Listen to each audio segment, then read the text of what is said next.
মাকে বললেন, মা, আমরা তো সারা দিনরাত সংসার নিয়ে সংসারের সকলের ফরমাস আর চাহিদা মেটাতেই ক্লান্ত হয়ে পড়ি।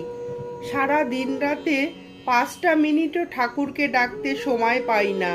আমাদের কি হবে? আমাদের ওপর কি ঠাকুরের দয়া হবে না? মা বললেন, নিশ্চয়ই হবে মা। তিনি তো অন্তর্যামী, সবার বুকের মাঝে তিনি সব সময় আছেন।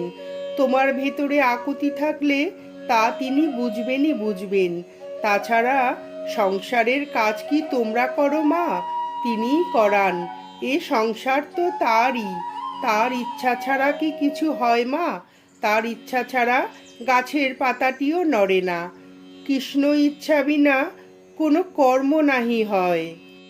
তোমার মধ্যে এই যে ব্যাকুলতাটা এসেছে, জানবে তার ইচ্ছাতেই এসেছে।